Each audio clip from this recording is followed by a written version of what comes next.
Don't you love it when things are both easier and more affordable? Like when the rain washes your car for you. Or like when you save up to 10% by bundling your renters and auto insurance with USAA. Bundle with USAA and start saving. Get a quote today. Training a barista is the foundation for the success of any cafe or coffee chain or wholesale coffee roaster. During Specialty Coffee's third wave, today's guest was training the baristas of the future for one of Melbourne's biggest coffee roasters while also preparing to compete in the Australian Barista Championship herself. Jade Jennings has forged a career as a coffee trainer and established herself as a champion barista whilst also starting a family of her own.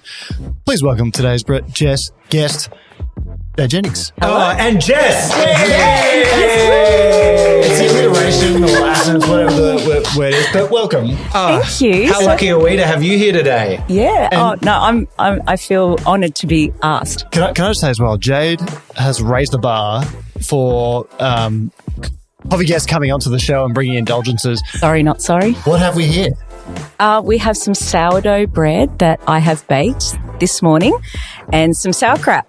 So I'm all into the fermented foods at the moment. So, yes, you are. Yeah. And I had like a little sliver. We're gonna try some live on I know, air. Kirk couldn't wait. I was like, let's slice it up, have it live on air. He's like, just give me the end. Well, Just give me the end. now. I've had a busy morning. And we should introduce you. Your what was your name? My name is Rohan Cook, and I'm back from Italy, baby. I'm back. It's been a hot minute since Rowan's been here. I've been minding the fort since you've been gone. It was tough while I was away. The emails were just blowing up. I could just say it. They're going, where's Rohan? Where's Rohan? Bring him back. But don't worry, guys. I'm here. I'm in one piece and I'm ready to go. That sounds like a figment of your imagination. No, it was definitely happening. I swear. But while I was away, we had a few things that happened. I think got brought up. It's like the luggage was lost. That's always a classic. All of it? All of it. We just rocked up to the airport. It was all delayed. We got into Bari at like 2 a.m.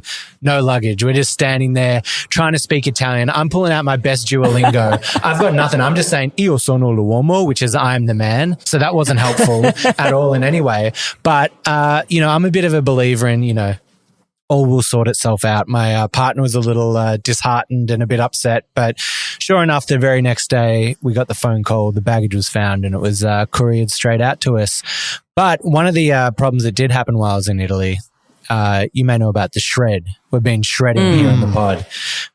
I didn't do it too badly, but the shred went a little downhill while we were away. There was a bit too much pasta, a bit too much indulgence. I think I was up about 1.6 kg from doing that, which for a month in Italy, pretty good. For a month in Italy, I don't think was bad. We were knocking off 3 or 4 pounds, sort of thing. Yeah, something like that. For Americans, we've got our producer who can work that out for us. Let us know in a sec. But yeah, we were walking like 15,000 steps a day, so we were getting the steps up, so that was all right. But back here, we're back on the shred, except for this bread, which we're about to indulge in. I almost introduced you as Jabba the Hutt for a second now. So I was just thinking, geez, he's put so much weight on this thing gone. Just the rolls just rippling down. Might get some traffic management going for, getting him in the building. Nah, fat shaming's not cool. I'm sorry. No, that's not cool. Speaking of, I want to try this bread. I'm going to dig in. Now? Yeah, I'm doing it now. All right, Speaking of, diving in. So I'm going to try fresh. So we're going to go fresh straight off the crust. So important. So what's the key to a good sourdough, Jade? I think there is a lot of people that, overthink it. Using filtered water. I'm just like, we've got good water here in Melbourne. So as long as you get the oven nice and hot and that Dutch oven really hot, then it's all easy, repeatable. Unbelievable. So, this is like nutty and beautiful. There's also like a little mild sweetness there. That is, I tell you what, I've also got a little bit of extra virgin olive oil here. This is from my good. brother-in-law. This is from Coriol in South Australia. Amazing olive oil. So let me give that a little dump. There you go. That is quite incredible. Yeah, so we got Caleb Holstein coming in later on, and to be honest, if he wants to top this, he better bring in like a 5-course meal because this is good. Good. All right. Now that I've taken down my first layer of bread, can we have a little segment we like to introduce some news, keep the community informed. So we're going to go through some coffee news if Doesn't mind you, Jade. And we'll stop chewing. I'm sorry for all the... we're mukbanging here on the pod. Our first very live mukbang, and no more chewing sounds.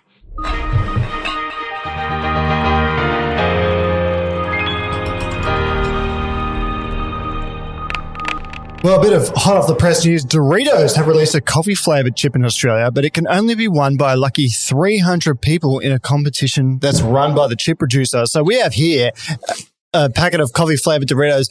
My question is, how did you get your hands on them? Well, I just slid into the DMs of Doritos Australia and just gave them a little bit of, there might have been a bit of, I don't know if it's nepotism, but there was me saying, I want to try these for the channel. And then I just got a message saying, you're one of our lucky winners for today.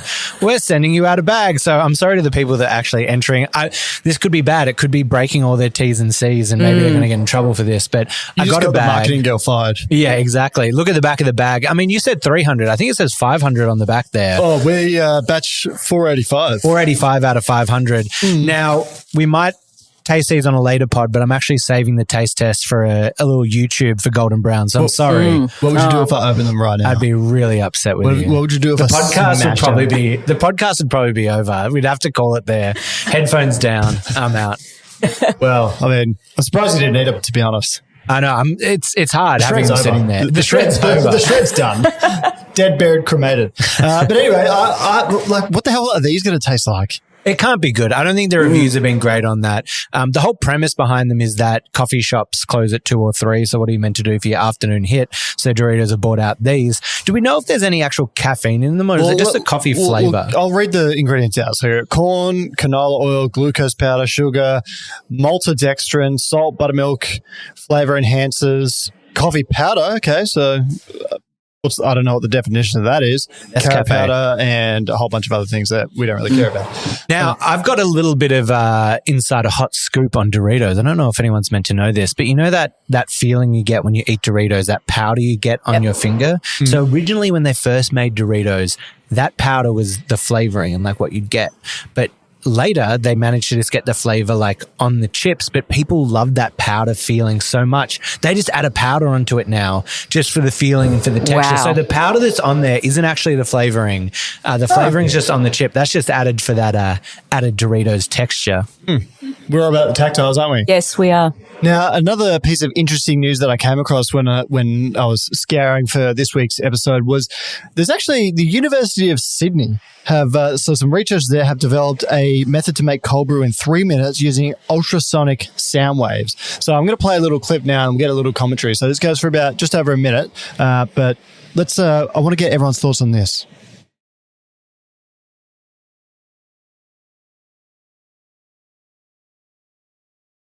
Oof. Sorry, I've not played the sound there. It was on mute. All right, let's go again.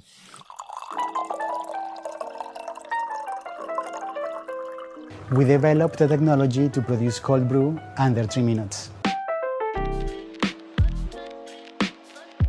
Cold brew is a beverage that people appreciate it because it's very soft, less bitterness, less acidity, and some of the floral aroma is enhanced. Making cold brew is very simple, but it takes 12 to 24 hours. You grind the coffee, add some water, put it into the refrigerator for 12 to 24 hours, take it out, filter it, drink it, and that's the cold brew. Ultrasound is very well known to accelerate extraction. Due to acoustic cavitation, it's possible to make all extractions much faster. So we were thinking, okay, how can we make this very effective? And the best way is to take an espresso machine and just try to superimpose the ultrasound in the coffee basket of the espresso machine and operating it the same way.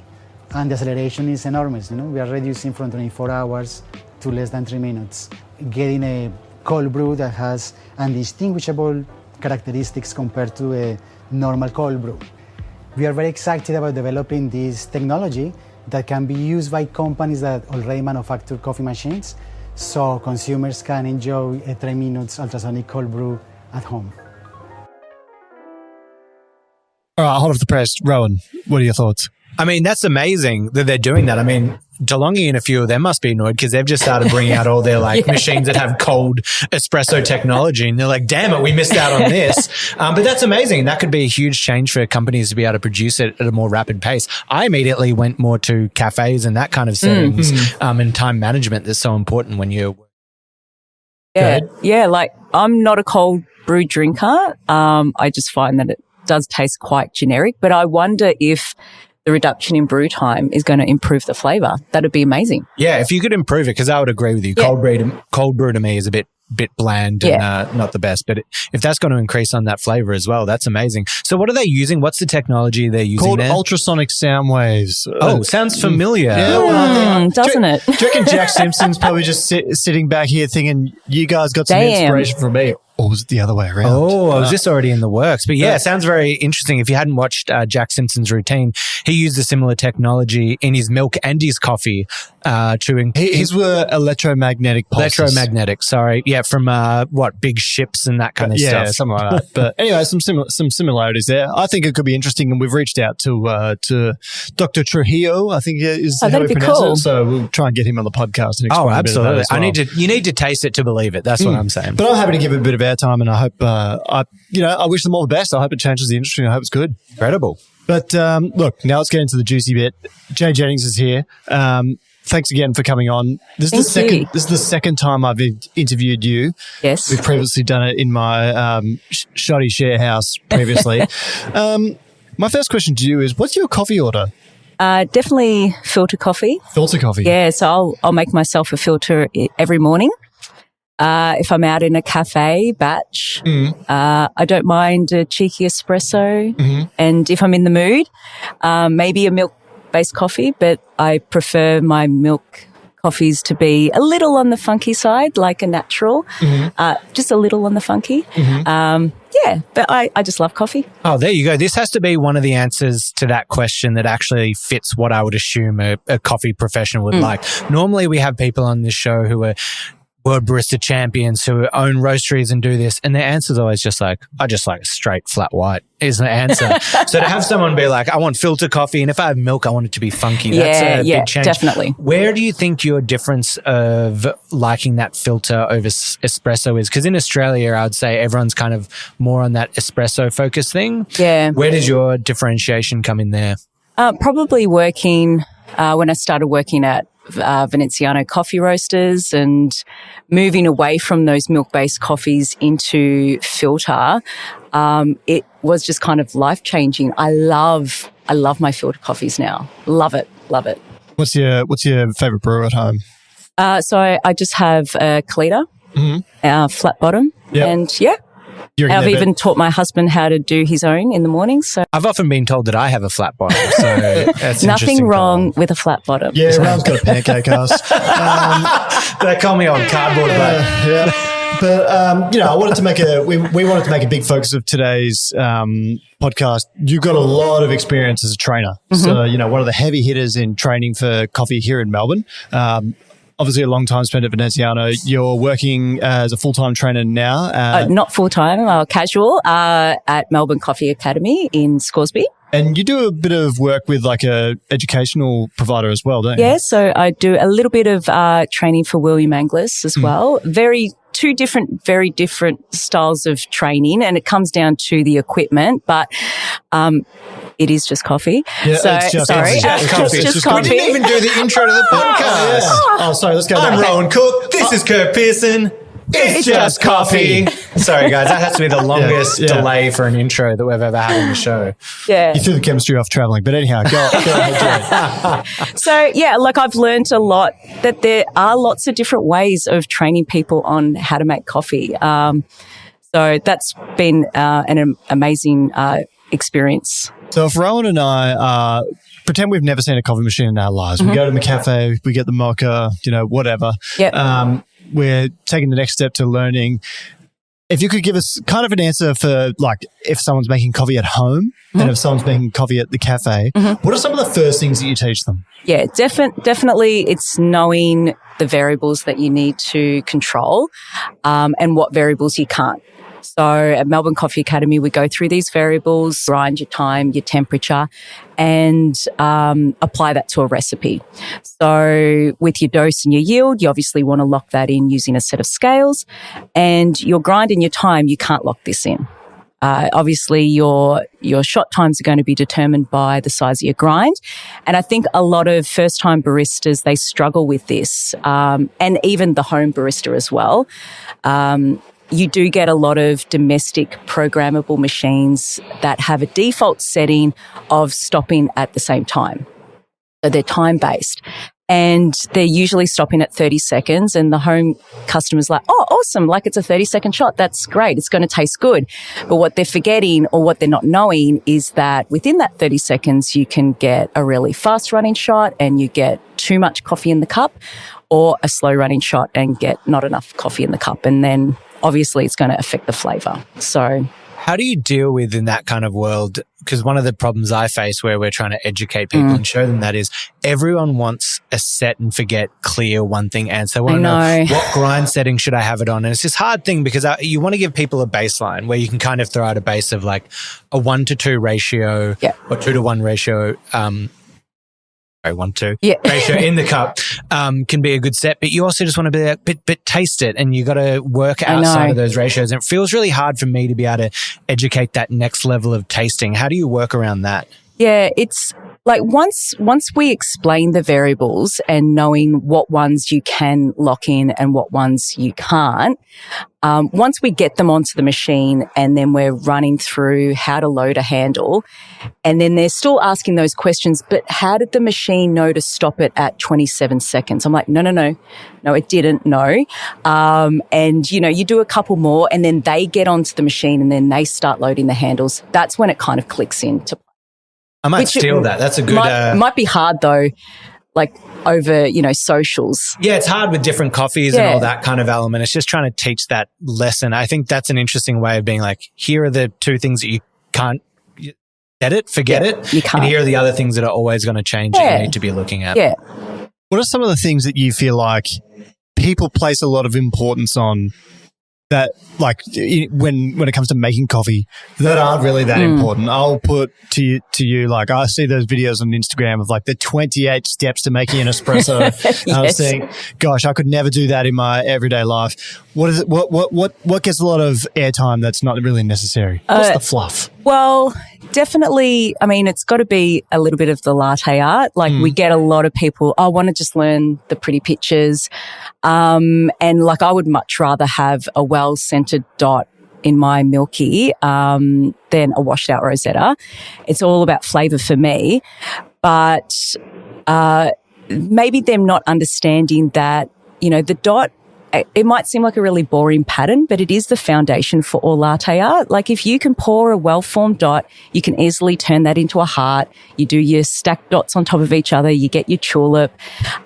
So, trying to perfect that dot can really help with your latte art later on. What's one of the biggest struggles I get? Because you train coffee. How many people do you think you've trained? Thousands, surely. Yeah. Maybe. Yeah. So what's some of the biggest challenges they encounter when they first start? Probably underestimating how frustrating learning a new skill can be, and that's okay. You know what I mean? And I think it's my job as the trainer to really empathize with those people as well and understand where they're coming from. They might be wanting to get their very first job, or they might be mid-career and they're wanting to change industries, which has happened a lot since COVID. And so just trying to put myself in their shoes and break down those walls, because if those walls are up, I find it really difficult for that training to happen. So they just need to understand not to be too hard on themselves. Yeah. One thing I've found, like with training as well, is it's hard to empathize with the person who's learning on things like with steaming milk. I've done it so many times that I can steam milk and swirl it in the jug, and just from the feel of how it swirls, I can tell how much foam is in there and if I need to pour a bit off, or if I need to do that, and all those elements. But it's just that feel that you need to do it 1,000 times to learn that. Obviously, there are all the steps you can learn in between, but sometimes as a teacher, it can be like, you just know. Yeah. You just feel it. And it is kind of like an apprenticeship. Yeah. Really, it just comes down to practice and building that muscle memory. Yeah. Which I find it amazing that some of the home baristas get to the skill level that they do, both with making coffee and with latte art, because I learnt from working in cafes where we were making, at its most 1,000 coffees a day. I'm like, I get to practice 1,000 times in a day. Yeah. When you're at home, at most, how many coffees One are or you two making? coffees. Yeah. Hopefully. Yeah. Depends on who's home, I guess. yeah, exactly. Make it for the whole fam. But one of these new things that's popping up, and this one will sort of apply more to professional baristas, is that there's a lot more machinery now than there ever was before. And you look, every 2 years, I'd say, like the adaptations or the evolutions of that machinery, it's just the pace from which it grows here is enormous. And Rohan and I had this conversation one time where we'd met baristas that have never tamped, like they've never had to use a tamper in store, it just seems bizarre. So what do you feel like have you seen any impact of that on baristas at all? Like, do you feel like they're skipping things that are important? Yeah, look, I mean, I think it is important to have a balance, and at Melbourne Coffee Academy, we still believe that it's important to teach baristas how to make coffee without the set of tools, even if it's on the off chance that a tool might fail one day. Or you might work at a cafe where you not necessarily have all the equipment needed. So you need to know how to make coffee without it. And I think for those cafes that do have all the tools, as long as they are utilizing the time that they're saving by using the tools and then transferring that back to the customer and improving their experience, that's the main thing. Like, it's very similar to what you do at Project Zero, Kirk. And I'm not trying to blow smoke up your ass, but you do always. But whenever I've been there, you're always getting out from behind the bar and you're talking with the customer, you're sharing samples, and that's what hospitality's about. It's when baristas don't do that and they hide behind the machine and behind their tech. That's what I struggle with. Yeah. Well, see, this is kind of where I feel like, and this is why we do it. You're exactly right, and that kind of. One argument was that a few years ago that people were kind of scared of innovation because it might mean they lose their jobs. Yeah. And my counter argument to that is, well, there's two. So one, there aren't enough baristas as there are jobs to fill them. Maybe that's changing a little bit now. Look at hotels and all those kind of places where baristas don't want to go work either. Yeah, that's right. It kind of enhances the quality of your job as well. So is there a barista out there that actually wants to stand over a milk jug with their head hunched like that for 8 hours a day? I don't think so. No. So, yeah, you're right. And I also found that when I was doing that, you talk about coming out and talking to the customer and doing that. There were days when I was working and I was behind the machine. I think I've said it here before, that dreaded feeling of like the customer coming and lingering over the machine and looking over and trying to talk to you. And just me in my head being like, if you don't step back from this machine right now, I'm going to lose. I've got 20 dockets up on the thing here. I do not have time to be dealing with this. No, but it shouldn't be that intense. And it would be much better if, as the barista, I can stand and talk to that customer about their coffee, about what they're after, and offer that hospitality that we're there for. Yeah, and maybe help them to make better coffee at home. Just occurred to me then, can we take a quick opportunity to make some fun of Dan Dick? We all know Dan Dick. Oh, yeah. Yes. He's a naysayer when it comes to the puck press. So none of his venues, he's got 4 or 5, don't have a puck press. So what is he just trying to like give all of his employees RSI? Just trying to send them into the... Yeah, Dan, thanks for breaking all your staff's backs, mate. If you want to make a complaint about not having puck press at one of Dan Dick's cafes, send us an email. We'll vent it live on the air. No, I think you should go into his store and find Dan Dick and say to him, mate, you need a puck press. And he will love it. He'll absolutely love it. Back to the podcast. Are there any things but his theory, just quickly, his theory beyond that is just because he wants to have everyone to have that handmade skill set, right? Yeah. Without tearing him down. That's the actual reasoning behind it, right? He just wants that. Or taking that care and just not just letting a machine do it, and that artisanal. Kirk doesn't know. Maybe the artisanal side of things. Perhaps, but we got the UPS guy that's just dropping a quick package off now. I think it was Dan Dick just trying to foil. Was that Dan that just dropped off that package? It's a tamper in there. It's an Amazon thing. Is there any things in coffee that we do that you'd like to see sort of discontinued. So one example I was thinking about when we were preparing for this is Charles Babinski. So former name. It's a great name, but former world number 2 in coffee. So he came second to Sasha Sestic. Used to be in LA. He's just moved to Bronte in Sydney. And he's opened up a cafe. So if you live in Bronte or if you live in Sydney, you've got a great new cafe to go to. But one thing I found interesting, he's actually got a lever coffee machine. Which one? Like the LM lever? Yeah, the La Marzocco lever machine.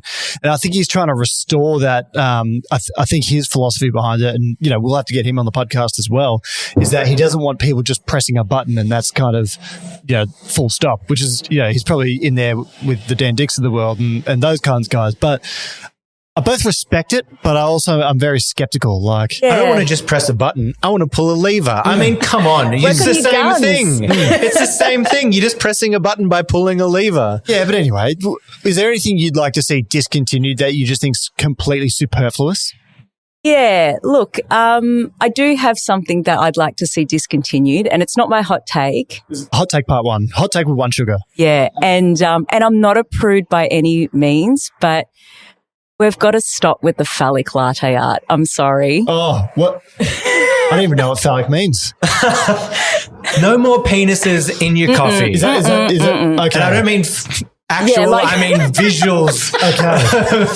Of penises in the coffee. Well, you know who do you guys recall a gentleman by the name of Sam Lowe? Yes. So Sam Lowe, he's a former Barista Champion of New Zealand. He's very big. He very what? No. What are we saying? He wouldn't mind. He wouldn't mind me saying that. But yes, his grid is very much full of the. He's a craftsman. Yeah, so when it comes he to is. That. But he won the New Zealand MasterChef. Oh yeah, and he's a former New I Zealand. met him. He's a great guy. I love Sam. He's fantastic. I had 2 funny phallic moments with it, because when the barista first learns that they can do that, it's a big day. It's a big day where you learn it. But it's the boys. Yeah. I've got some female. Yeah, really? Instagram. Producer Liam wants to. Incredible Really? Australian. I was just going to say that learning how to do the Rosetta, though, like doing a proper Rosetta, it kind of rolls around, and at some very point, phallic. Yes, it teaches you. But I had one where I was working at the cafe, and it couldn't have worked out worse. There were some friends of mine that had come in, and I was like, oh, they'll love this. I'll send that out. Sent it out. They love it. Lose it. Go over it. And then after I do that, the boss comes over and is standing with me, and one of the girls from the table comes up and walks straight up to me, standing next to the boss, and just goes, oh, Rohan, can you put another penis in our coffee? And I'm just standing there with the boss standing next to me. I'm like, oh, no. It wasn't a physical thing. No.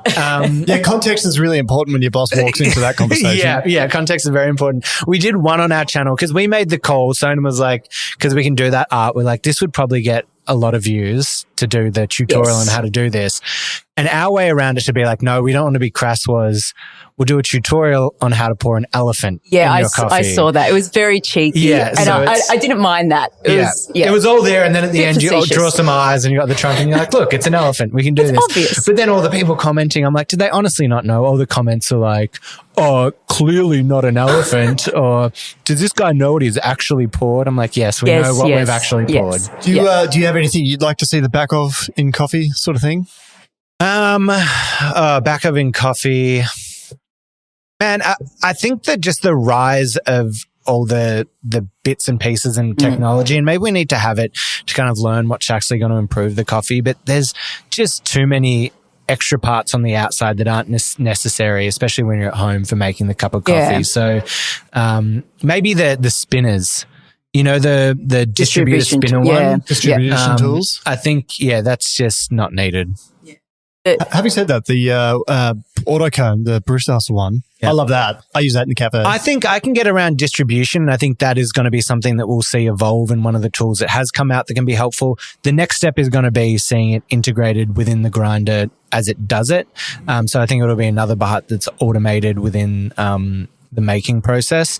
But it's more just those extra spraying the beans, the spinning a thing on top of it. Yeah, those 15 steps of making a coffee, and then they're adding that shot to a tall glass of iced milk and adding 3 pumps of vanilla. Yeah. It's you know what's the worst? When people put things in the portafilter, wink, wink. Wink, wink. It's the worst.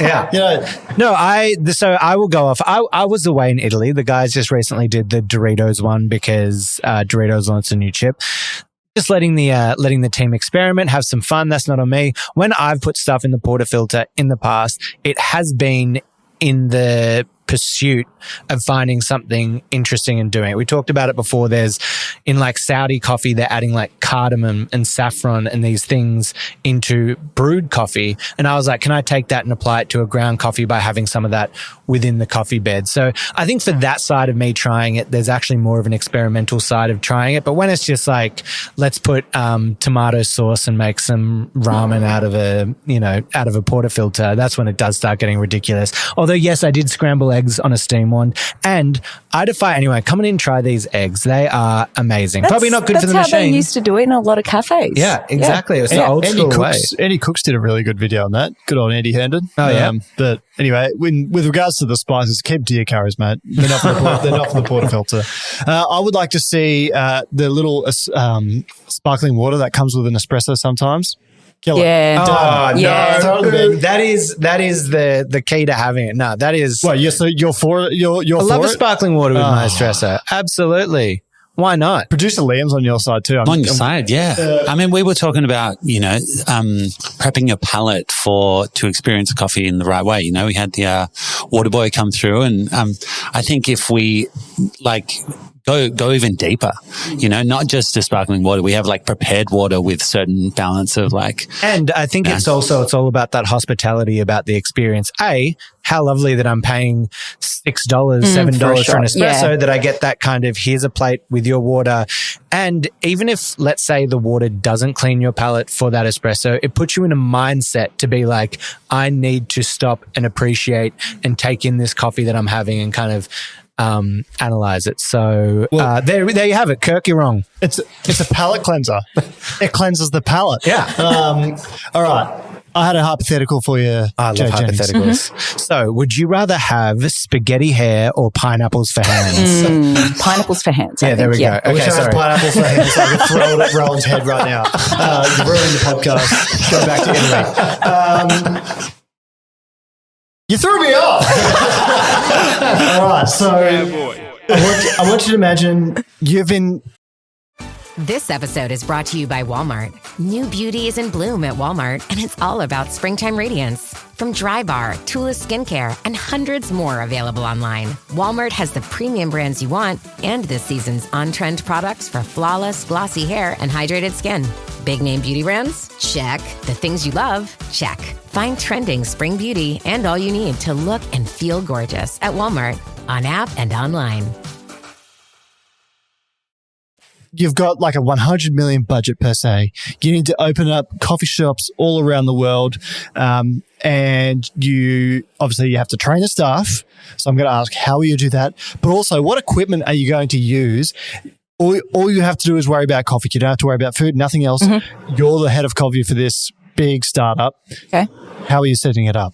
I think you've got to start right, getting that model right. So store number one. It really comes down to the staff that you're hiring. They've got to be customer focused.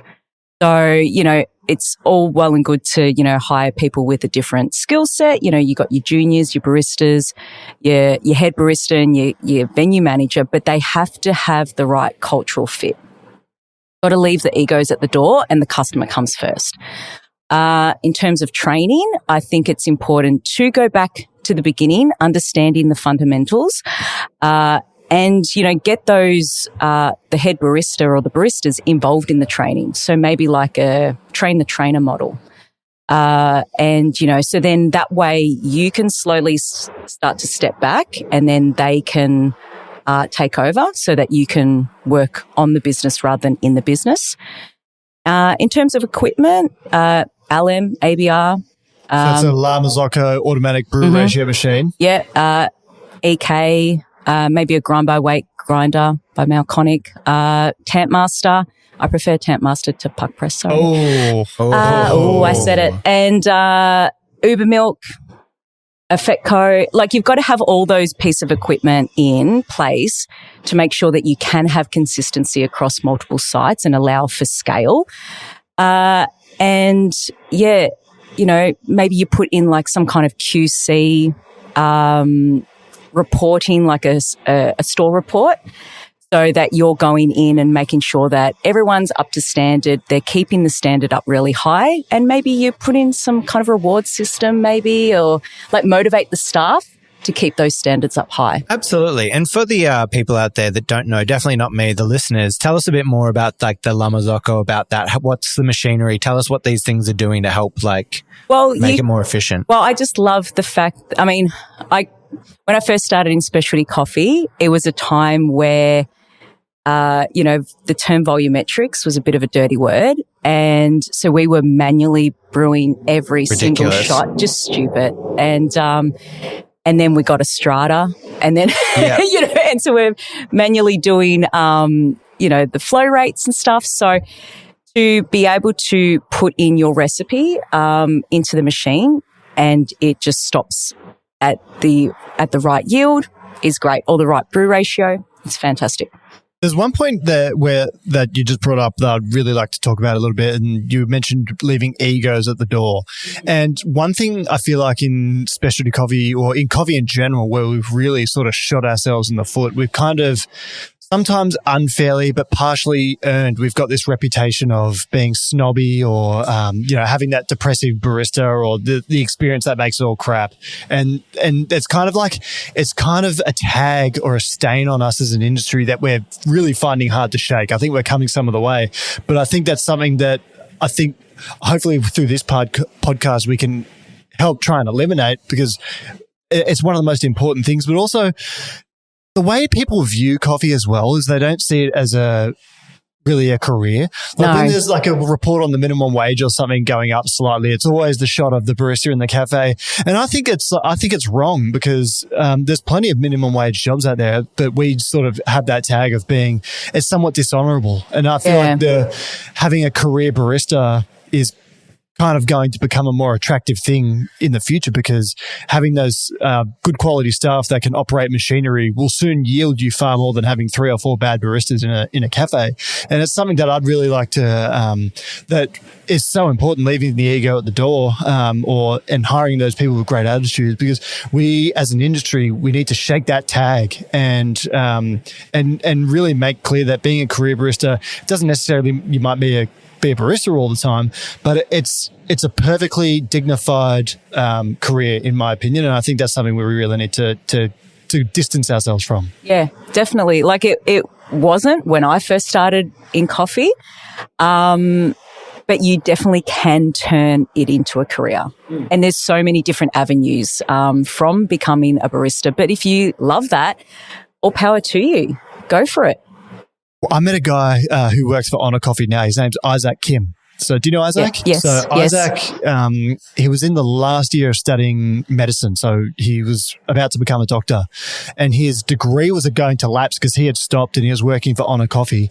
And he decided after all that time, after all that study, that he was going to forego a career being a doctor, and pursue coffee. And I sat down and I asked him one day, like, why the fuck would you do that? Because it's like, you know, your career earnings are probably going to be a lot higher. And he's like, I just, and I said, what did your parents think? And he said to me something that kind of stuck with me. It's like, they supported me all the way. It's what I wanted to do. And, you know, I can, you know, as long as you're happy. Yeah. I think that's the most important thing. Yeah. And, but again, it just goes to the point we're talking about. A lot of people leave professional fields, and you were alluding to before during COVID, career change. Yep. Like, I think it being in coffee, it won't be in the future like something that people look down on. It should be something that people really actually look up to. That would be great. Rohan, you're stuffing your face with bread there. You got anything to add? Putting some bread in the face. Just, I can't have it sitting here and not eat it. No, I'm just worried about being on the mic here, just with that like chewing sound. Bit of ASMR chew for the fans there. But I think to your point as well about making it easier to work. You mentioned the angry barista kind of thing before, standing there. Trust me, I've been the angry barista before. Yeah. I've been the person who's like, I've been here since 6. The machine wasn't working. The back of the bar was flooded and like all this horrible stuff. I think all these like kind of additions to the bar make it easier to be that better hospitality worker as well. Yeah. One thing I definitely wanted to ask you, talk about while you're here, is that you've obviously hashed out a great career as a trainer. You've been training for a long time. You spent a lot of time working for Veneziano. You did Australian Barista Championships, which we'll also touch on in a moment. But you've kind of all balanced this whilst being a mother. And I've got a newfound appreciation for motherhood, parenthood, really, in coffee. So since my best friend Todd, he's had a 2-year-old, and I was just telling you before we came on, like how much of a handful he is, and having children is, and what kind of life commitment that is. How have you sort of, and this might be good for other people listening to the podcast, how you've sort of balanced parenthood with your career, and you've done it very well, as good as anyone in coffee I've seen. He just turns to the mic and goes, "Don't do it. You do not do it. Don't do it." And run. and you've got an 11-year-old and 10-year-old Isla, and going on 6, Joel. And yes, he's you were saying he's going to be a giant. He's going to be a giant. Yeah. What how have you sort? Because my mum passed away last year, and she had, and I reflect on it a lot now more than I ever did before. And I was one of 5 kids. And it's like, how do you balance having 5 kids? Yeah. I think about that a lot. And then within the context of my friend now having a child, and just the one child is like a handful. How do you do it and work? I don't know how I do it. Look, it definitely was a struggle for me, especially when I was working at Venance. Probably less so when I was the national training manager, but more so in the last couple of years when I was the national retail manager. And I was doing that job in part-time hours and being obviously a full-time mum.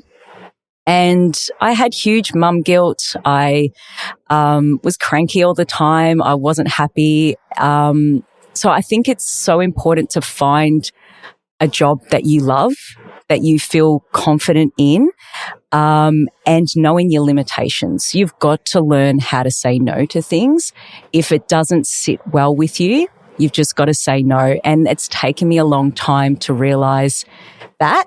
So I think that's the most important thing. Yeah, and again, drawing to my friend Todd, who's has had his child. So he kind of has the role of primary carer. So he works a few days a week. And this is kind of where I've sort of seen it creep into my life a little, because, being understanding of him and his needs, and, dropping his kid off to childcare when he comes to work and stuff like that. Yeah. I just find it so interesting. I don't know how parents do it.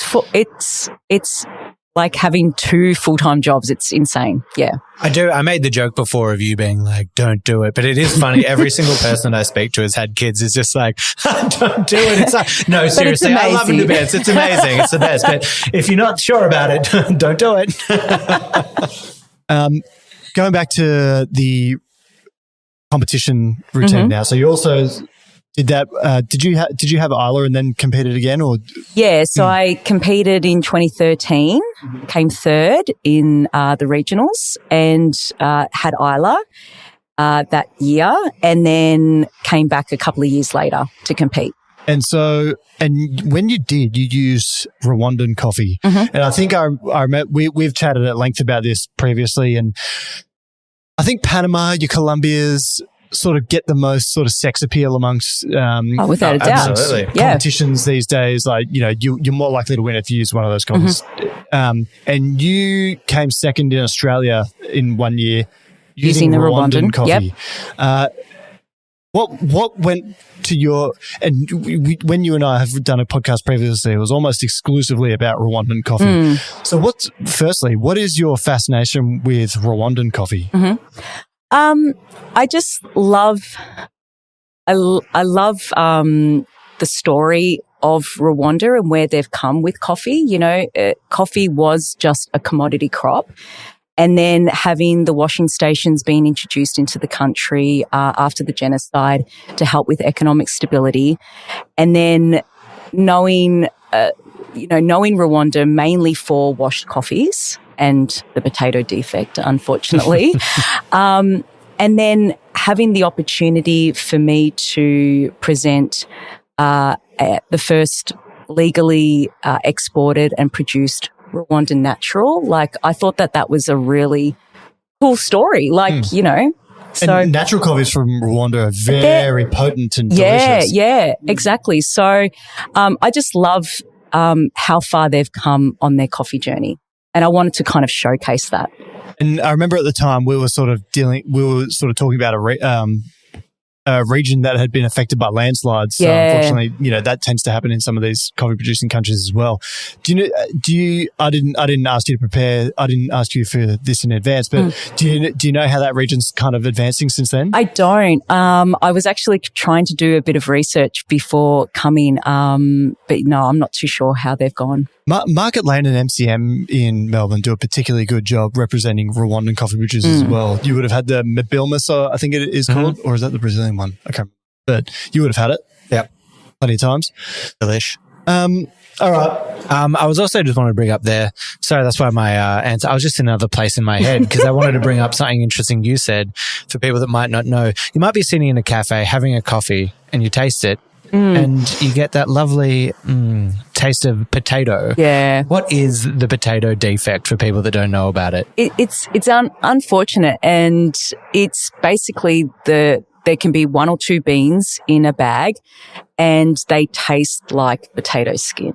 But it shouldn't deter people from Rwandan coffee because, you know, for the barista, it's easily detected. Like as soon as you grind that, it's a smack in the face.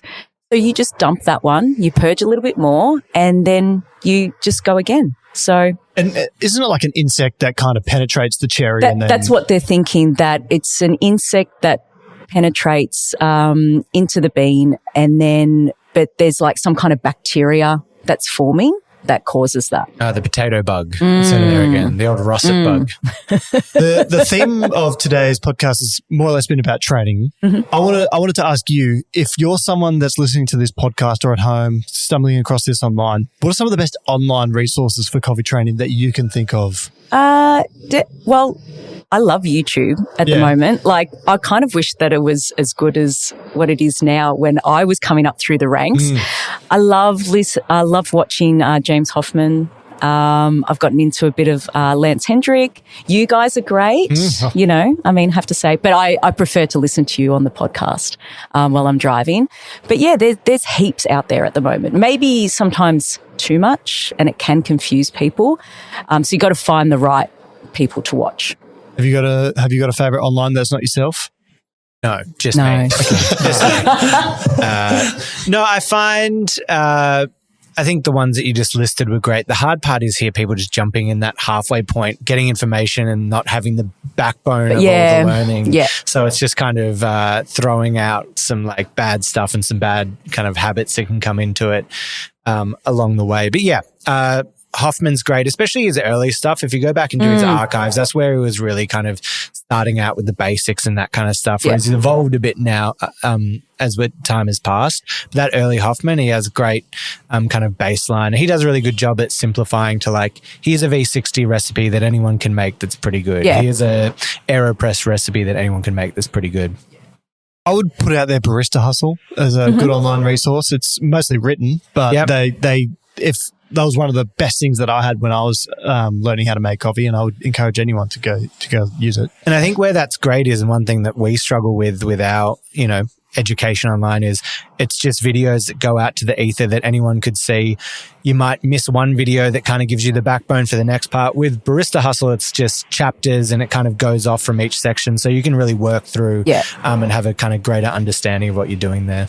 There's a guy called Jeremy Shallender who writes all the courses for Barista Hustle. I know him well. He lives out in Castlemaine, regional Victoria, and he just sits there crafting his courses, and he does a very, very good job. So shout out to you, Jem. He's excellent at it. One other thing I wanted to ask you while you were here, it's a now infamous term for people at my shop. They're perhaps even scandalous. Did you coin the term stack 'em high, watch 'em fly? I'm old, Kirk, but I'm not that old. Okay. That was a term that was thrown around a lot when I was at Hudson's in the early 2000s. And Huttos. And, obviously was referring to the retail, but also to the food cabinet, because no one wants that lonely donut at the end of the day. So, if you have two there, then you're more likely to sell that last one. And when it's at the end of the day, just throw in that last one. It was probably going to go to waste and you've made someone's day. So, no, it definitely was not me. Colin Harmon's even said it in his book. How to run a coffee shop? You should. Have you read that? Yeah. So good. What I know about running a coffee shop? Yeah, what I know. Yeah. So you popularised the term. You didn't. Yes. You didn't invent it, but you popularised it. I do love a good saying. Fish rots from the head down, all that kind of stuff. Squeaky wheel. That's a good one for culture. But anyway, so if you're putting together a retail shelf, you want to sell more things in the store, stack them high, watch them fly. Do you like that one, Rohan? I love it. It's the best thing I've ever heard in my life. So good. We're not talking about Doritos. Oh, okay. We're talking about Well, then I'm not into retail it. coffee. Then abolish it. One last question. Just throw it out there while we're here. Any underrated favorite cafe, any place, favorite dish? Anyone that deserves a shout out? I mean, there's this little one in the city called Project Zero. Something, yeah, I've heard about them. Yeah. Heard of them. Yeah. What do you think about them? Good things. Yeah, they're great. They're great. Do you actually like the coffee? No, I do. I thought you said no. All right, you heard it here first. No. That's what the bread was for. Yeah. No. Sometimes it's some of the coffees have been a little too funky for my liking, but no, I love what you're doing. Well, geez. Pack it up, boys. We're good to go. we got the plug and we're out of here. Yeah. All right, we're nearing the end of the podcast. We've got two segments to get through. First one is going to be the rapid fire questions. Ooh, okay. Producer Liam, start up your engines. I'm going to eat some bread. Here we go. You got 1 minute, Jade. 20 questions. Gonna make it spicy. And your time starts now. Cold brew, yes or no? No. Washed or natural? Washed. Co-fermented, yes or no? Yes. Geisha or Caturra? Geisha. Colombia or Panama? Panama. Filter or espresso? Filter. 7-Eleven or Coles Coffee? 7-Eleven. Instant or McDonald's? Instant. Beer or wine? Wine. Oat, almond or soy? Oat. Aldi blend or Vittoria? Audi. Breville or LM? Alum. Favorite cuisine? Indian. Ramen or pho? Ramen. Favorite Pokemon? Ooh, Charmander? Is that one? Got kids, I like it. Rather work at a roastery or cafe? Cafe. Coffee goat? Oh, Craig Simon and Anthony Douglas? Rowan or Kirk? Oh, why not have both? Lance or Hoffman? Hoffman. I need to start making these 30 questions because you are done. Is that the first time we've had someone beat the timer? Well, definitely like the quickest. I think so. I am competitive. Yeah. We're waiting for that timer to success go. at the end. Do you ever get the Master Sword? Oh, in mate, that's all I was just thinking. You're on Open top of that the up. dragon, and you finally get the Master Sword. It's the best. It's beautiful moment. It's like maybe the Fire Temple. Oh, yeah. What about the Fire Temple? He didn't get it. I can see in your eyes you get it. I don't get it. No spoilers here. The Fire Temple. Next segment. Oh. I didn't get it at all. We're not on the same wavelength. I'm just back from Italy. And now I can feel the pressure. And with all that pressure, it's starting to heat up. It is. I can feel the pressure. I'm really sorry for this. I can feel the pressure now that I'm back. Anyway, the Fire Temple. Yeah, it's a very hot temple. It's a very spicy temple. And I would say that it's time for an extra hot take with 2 sugars. We still have the same problem that we come into with this segment, which is I'm always just jacked being like, it's time for a hot take with 2 sugars. And then it's the most chill out, like... It relaxes you a little bit, doesn't it? Hot take. I mean, I did have all the... Are they gone? Oh, Yeah. All right, we'll execute that for the next one. But Yeah. anyway, it's everyone's favorite segment. Everyone always comes into me now at the cafe. It's like, yo, I love your extra hot take with 2 sugars. Oh, this is so good. But guess it has to go first. So, Ooh, Jade, okay. down the barrel of the camera. Which camera are one? we thinking? Producer Land this one? I reckon this guy. Go this guy. All right. Stare down the barrel. Okay. Give me your extra hot take. Using freshly roasted coffee is overrated. Whoa! Go on. I need more. Okay, so after 12 years of telling customers to only buy freshly roasted coffee that they can use within 2 to 3 weeks from roast date, I now only bulk buy my coffee. It saves on shipping, cost of living. Eco-friendly too. Yeah. I wait for roasters to have a bit of a sale. So Criteria had a sale on the weekend, so I bought up and I just chuck it in the freezer. No vac seal needed, and I never run out of coffee. Smart. And, no, this is a really good one because I've got a little anecdote. We just had our best espresso of the year at the shop. Mm-hmm. It was an accident because I ordered too much filter coffee and I was like, I need to get rid of this somehow. And we use about 1 kilo a day of single origin espresso. So I thought tomorrow I'm going to try that coffee, but as an espresso, 6-week-old filter roast as an espresso, best one I've had all year. There you go. And this is a conversation we need to have more probably in coffee. Like, yeah, it's just, you don't need it that fresh. Yeah. You just don't. And with milk, they're doing you a favor if you're stretching the life out. So I 100% and 110% agree. Yeah. And look, I know freezing coffee isn't a new thing, obviously, for us. But whenever I happen to mention that to customers in a training session, they're always like, what? Wait, you can do that? So I think we do need to be a little bit better at making coffee more approachable. Well, let's talk about it right here. I mean, I reckon it was the oldies, your grandparents back in the day freezing. Oh, yeah. There was always a brick in the freezer. And then everyone was like, don't freeze it. It does this. And you have to say, don't let the coffee be exposed to the odors and that because it is porous and it will take it on. But if you have it in the bag, sometimes, and I don't know if it's not ground. Yeah, if it's whole beans. I don't know if this helps sometimes, but I've just put a bit of sticky tape over the valve so that nothing is getting into that bag. And then all you have to do is, the main thing is you just have to let it defrost enough. This is what I read. I don't even do nah. Oh, okay. Just chuck it straight in the hopper. Oh, just straight in the hopper. Go. Yeah. Just go for it. The thing I read, which could be wrong, was just that if it's defrost where it's exposed to air, it can get condensation on it, which the water can be bad for the beans. So, I mean, live experience. I haven't done it before. You're saying it hasn't made a difference. I've been doing it for 2 years now. Yeah, well, there you go. I trust that. Just make the goddamn thing. Yeah. But yeah, freezing. Great way to save on that coffee. Can I go next with my extra hot take with 2 sugars? Me, and this one is, got a bit of something to it. Krispy Kreme is the best chain coffee in Australia. You are ridiculous. Perhaps even in the world. Krispy Kreme are doing it right. So every now and then I experiment with these things. You get yourself, if you're at the airport in particular, you get yourself a Krispy Kreme, half a dozen original glaze, smash those bad boys, have yourself a latte. They make the best latte. Really? In my humble opinion, yeah. I've tried them all. So, I don't drink 7-Eleven coffee or anything like that, but Krispy Kreme.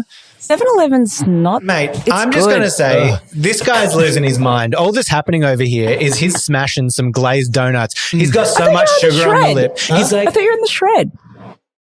Sorry. We have Cheetos.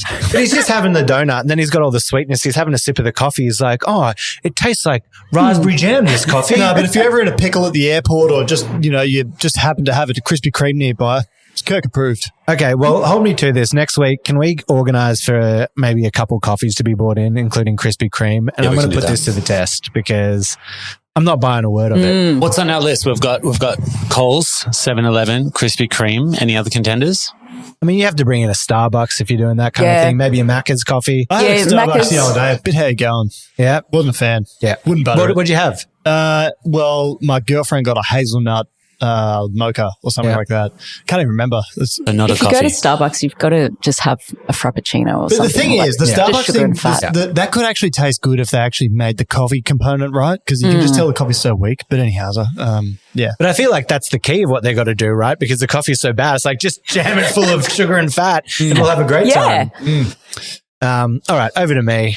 This one's a tough one to say. Really gets out there. But you would think the birthplace of espresso, Italy, would have the best coffee going around. I just came back from there and it has some of the worst tasting espresso that I've tasted. So Italy has some of the worst tasting espresso, but there is a reason here for this that I'm going to get into that dives a bit deeper. So coffee in Italy isn't a luxury. It's the great equalizer. Everyone needs to have it from the lower class up to the higher class.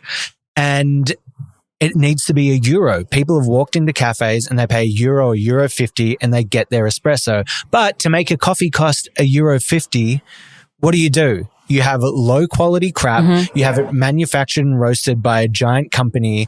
Some of these companies have 25-year contracts with the cafes they're serving it to as well. So of course you're pumping out a mortgage. It's like a mortgage. It is. It's like these cafes have to work with that roaster, and the roaster pays for the entire bar setup. Like not just the machine. I'm talking the entire bar. So you're getting dark roasted, crappy quality coffee that just doesn't taste very good. And to be honest, that makes sense because it's a right. Espresso there is a right that everyone should be able to afford it. And that's why coffee in Italy tastes bad. But I will go on to say, I was over there with La Marzocco. There is that specialty wave coming out of it a little bit. It is starting to develop there and you're starting to see it. It's distinguished by people saying, oh, you're getting espresso or you're getting specialty. And specialty just means anything that isn't the dark roasted kind of coffee put out in front of you. I've got a question. Yeah. Would you like to go back to Italy? Because you're going the wrong way about it. You might be blocked. Giorgia Meloni, their prime minister right now, might just be like, that guy, take him out. They might, but I can stand up for La Marzocco and say they're roasting in-house and they have beautiful coffees coming in and they're roasting it to the kind of specialty standard. It can be done. It can be done, but on a whole, when you're walking around, the majority of people would see espresso as something very different to how we see espresso. Do you ever go through have a day where you're like, I need to have a crap coffee today? Because I go work at the state library sometimes. I just need to be in that environment. And there's a little cafe attached to it, and I'm probably being mean saying they have crappy coffee, but it's not a coffee I would usually drink. And then I go get a long black. I'm just like, it kind of resets me. Yeah. Because I drink a lot of really good quality coffee. Yeah. We've been having a lot of comments on this pod where we've been like, is Melbourne coffee what it used to be? And do we need to raise the bar? And maybe we do. But let me tell you, after coming back from Italy and getting my hands on a coffee, I went into Market Lane, Queen Vic Market, first one, just had their seasonal espresso. I was like, I've never appreciated Market Lane so much in my life. Like the flavor, the texture, like everything was just like such a high standard. I'm like, look, I do just take it for granted how good the coffee is in Melbourne. We're probably all a bit desensitized to how high the standard is. Yeah, we're princesses, yeah. I'd like to thank you though, Jade, for taking a step down to mine and Rowan's level by participating into the extra hot take with 2 sugars. Because even though I didn't get the fire temple segue into it, as a co-host, I should be right on that. I was lost. Yeah. I actually didn't either, I have to say, Kirk. But I do like that when we were doing it, you understood that it's getting hot in here. The old school saying, it's nice that the podcast is rubbing off and we're getting some of our little things out there. It's great that people are coming into the cafe and saying it to you. Oh, man. A lot of people are saying, I saw you. Do you have a podcast? I saw you on, what is it, TikTok the other day. On the old TikTokers. On the old Rusty Toe. I don't have TikTok. I'm not he doesn't have it. He's just on it. Someone's a baller when they're big on TikTok, but they don't even have one. That's the next level there. I'm too old. I'm near on 30 now. I will say, we've got hot takes. We're doing these things every week. Hot takes. You start to run out. It's hard for us to do. I'm cooking. I've got a few in the bag. I'm going to say, I've got a couple in the bag, but I will say, just a shout out to the email. And people have been sending in questions, which is great. We'll get to those. But if you have any hot takes that maybe you want us to represent, maybe we need to have like the empty chair, the ghost chair of the listener that can kind of come in with a hot take. Hit us up at hello@itsjustcoffeepod.com. Can I make a submission? Can we get some like video hot takes going? So send us a video and we'll bring it in and we'll play it. Sure thing. So you want to be featured on the podcast? Give us a video. No swear words, even though I swear sometimes. Yep. No vulgar anything. Just give us your hot take and we'll play it. Yeah. That's a good one. Either send it to that email we just said, hello@itsjustcoffeepod.com, or just post it on social, tag us, and our social media galley KP will get all over it and we'll put it on the show. I can sense the spiciness already. Oh, the spiciness is coming. My hot take is, you two are idiots. Spicy. Now that's a hot take. Spice Malone. It's an episode of South Park. I watch way too much South Park. Yeah. But it's been we're getting to the end of our podcast. I want to know, is there anything that you came here and thought you wanted to say before we wrap up? What are your parting words of wisdom? No, just go out there and love coffee. It's great. It's a great thing. So, And where can people find you? If people want to learn, can they come and learn off you? Can they sign up? Melbourne Coffee Academy. What are the courses? What can you get there? So we've got our basic espresso course. We've got latte art. We've got filter, advanced espresso. So learn how to dial in your coffee. But the thing that we do that's quite unique is we have an apprenticeship program at Melbourne Coffee Academy. So we're situated on the 3rd floor of the Waterman building. So it's a co-working space. And periodically throughout the apprenticeship program, we'll open up cafe service for the whole building. So the baristas are making coffees for everyone for free. So they get to practice on non-paying customers. So cool. How do I get up to that? I dare you to raw dog some of that sauerkraut. I am. Just careful of some of the bread, just straight into the mouth. Make What sure am I got to be careful? just some of the peppercorns. No, get a peppercorn in If I there. get a peppercorn, it's good. It's all fine. Let's Yeah. get some. We got some Go. sauerkraut here. Yeah, go peppercorn it. I love. Oh yeah. Got a bit of kick to it. No, there's like more spices and flavors yeah, in there. yeah, It's not yeah, just yeah. like the acid bomb sauerkraut. Like Yeah, that. no, Fire temple? yeah, That's fire temple right there. spicy. And last question on the academy.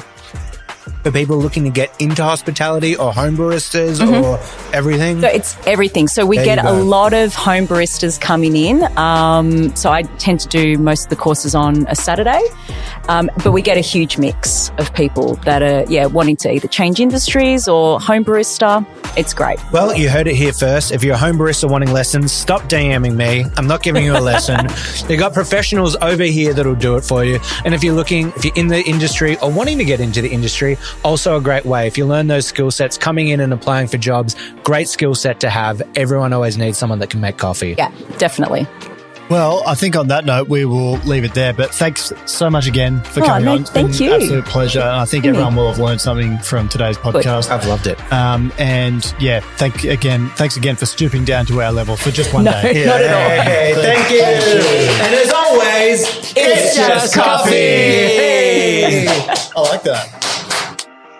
Oh, now I can not worry. Now I can just eat bread and not worry about. Yeah, I know. My stomach started grumbling. I'm like, oh, I hope I believe can't I pick that. didn't get. It's like, have it. From the extra. I know. I was like, you better eat that crust because that's the good stuff. I took